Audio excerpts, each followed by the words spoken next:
You ever feel like you and your partner are having the same exact argument over and over again? Or maybe you've seen a tiny misunderstanding just completely spiral out of control. Well, in this explainer, we are going to pull back the curtain on some of those invisible patterns that can really drive our relationships. We're going to explore how just spotting these subtle habits is the absolute first step toward building stronger, healthier connections. So, let's dive in. So, let's start with a really big question, something for you to think about. What does a genuinely healthy relationship actually look like? I mean, is it about never fighting? Is it just constant, nonstop happiness? Or is it something else? Let's explore what really defines a strong connection. And this quote, wow, it just gets right to the heart of it, doesn't it? The goal isn't some impossible fairy tale of a conflict-free life. No, the real goal, the thing that actually matters, is creating a space where you feel understood, where you can actually talk openly, and where you feel emotionally safe, even when things get a little tough. And that brings us to a super crucial point. We often focus on the big, explosive arguments, the door slamming, the yelling. But the real challenge? It's often in the small, repeated habits that just slowly wear down trust and intimacy over time without us even noticing. And those are the patterns we're going to shine a light on today. Okay, so let's jump into our first pattern. And this one is a doozy because it's a trap our own minds can set for us. It's incredibly common, and it's called overanalysis. So what does this actually look like in the real world? Oh, it's when you find yourself rereading a text message 20 times, trying to decipher the real meaning behind a period instead of an exclamation point. It's analyzing a little pause in a conversation as a definite sign of anger, or a shift in your partner's tone as absolute proof that something is wrong. You're basically on a detective mission, hunting for problems that might not even be there. And what's driving all this frantic searching? Well, underneath it all, the psychological root is often anxiety and a really deep-seated fear of abandonment.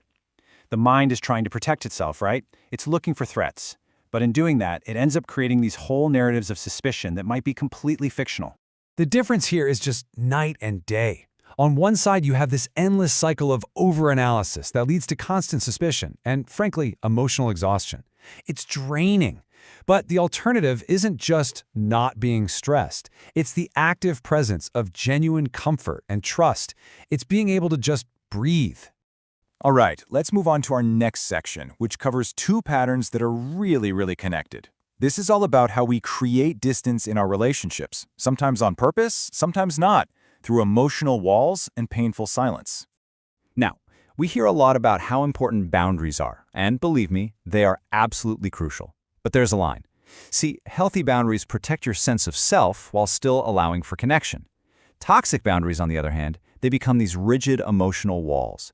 They're not designed to protect you. They're designed to keep your partner out. So what's really going on here?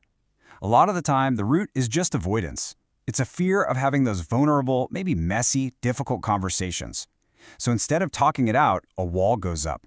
It's a defense mechanism that creates this emotional distance to dodge any potential conflict or discomfort. Just look at the two outcomes here. Those toxic boundaries don't just create a little space. They breed a deep sense of isolation and resentment. But a healthy approach? It manages to do two amazing things at once. It fosters a really deep connection while also honoring each person's individuality. You get to be us and you at the same time. So, what happens when those emotional walls are built up, solid and high? Well, the natural next step is a total breakdown in communication. The very channels you need to fix things, to talk, to understand, to connect, they just get completely cut off. You can almost see the downward spiral mapped out right here. It starts with just avoiding the tough talks. And that avoidance, it lets small misunderstandings fester and grow into bigger ones. Over time, all those unresolved issues build into this quiet, simmering resentment. And eventually, the ability to truly understand each other, it just kind of vanishes. And here's the kicker. Underneath all this, the driver is often a simple fear of confrontation. But the great irony is that by avoiding these small, manageable conflicts, this pattern ends up creating a much larger, more damaging, and way harder to fix conflict down the line. All right, let's get to our final pattern, which really zeroes in on how our own insecurities can show up as a need for control in the relationship. We're calling this one fixation behavior. This is what happens when one partner feels this overwhelming need for constant control, or nonstop attention, or just endless reassurance. And to the other person, it can feel totally suffocating, like their emotional freedom is being squeezed and there's no room to breathe. So where does this even come from? While it's usually not about a desire to dominate or be the boss, it actually comes from a place of fear. It's fueled by these really deep-seated insecurities and what psychologists sometimes call attachment anxieties. The behavior is this misguided attempt to feel secure, but it almost always backfires. So on one hand, the outcome of this pattern is a dynamic of restriction and constant pressure. But the healthy alternative, as you can see, is a relationship built on two pillars: mutual support and the freedom for each person to truly be themselves. So, we've looked at these 4 pretty challenging patterns. But the point of this whole thing isn't to leave you feeling down or hopeless, not at all. The way forward, the solution, is through awareness. It's about becoming conscious partners.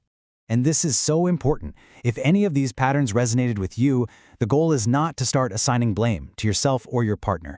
It's to see an opportunity. Recognizing a pattern is the first, and honestly, the most powerful step you can take toward real positive growth. The path forward can really be broken down into these 3 simple but incredibly powerful steps. First, just reflect. Look inward, honestly, at your own behaviors and feelings. Second, communicate. Share what you're discovering with your partner, openly and without blame. And third, commit to growing together through these challenges. And this quote just brings it all home so perfectly. The goal was never a perfect relationship. That doesn't exist. The goal is a conscious one, where you're both aware, you're both present, and you're both willing to do the work, side by side. So we'll end with one last question for you to take away.